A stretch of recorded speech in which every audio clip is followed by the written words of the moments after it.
السلام علیکم.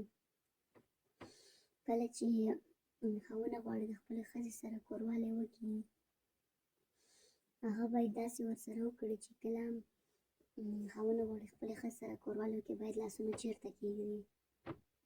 هغه باید د خپلې ښځې سره چې کوروالی کوي، هغه باید د ښځې په سینو کې باید لاسونه کېږدي، سینې یې کلکې ونیسي. هغه نه بعد چې بیا خاوند ښځې سره کوروالی وکړي، نو داسې ډېره مزه کوي. نو کله چې وغواړي خپلې ښځې سره کوروالی وکړي، نو باید لاسونه راواخلي، د خپلې ښځې سینو باندې ووهي، خپلې سینې د ښځې سینې پرې ونیسي. هغه نه بعد چې کوروالی کوي، بیا ډېر خوند کوي. یو چې کله خپل خاوند د خپلې ښځې سره کوروالی کوي، یو یې باید په سینو کې ونیسي، یو یې باید د ولو په داسې ولو باندې ونیسي، کوروالی وکړي، نو هغه بیا ډېر خوند هم کوي او ډېره مزه هم کوي. ښځې ته ښکته زور هم ورځي او ښځه ترې هم مزه اخلي، خاوند ترې هم مزه اخلي. نو کله چې ښځه په ولو کې ونیولی شي، په سینو کې ونیولی شي او کوروالی ورسره وشي، باور وکړئ هغه بیا ډېره مزه کوي. هغې نه بیا باور وکړئ خاوند ترې ډېره مزه اخلي، خو ډېر بیا ښځه ترې مزه اخلي.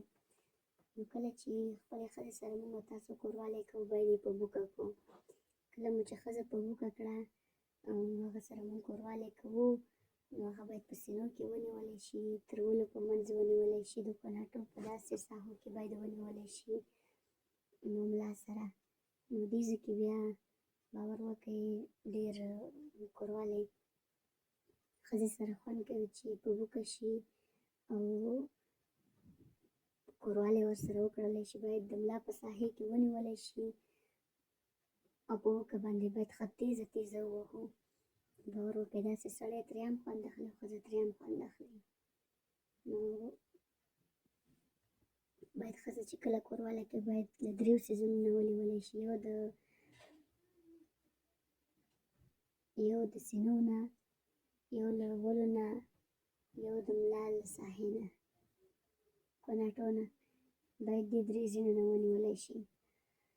نو دا وه د ښځې او د خاوند د کوروالی طریقه وه چې ما درته وښوده. ښځه باید د سینو نه، کوناټو نه او د ملا ساحې څخه باید ونیولی شي. تر بلې خپرونې، د الله په امان.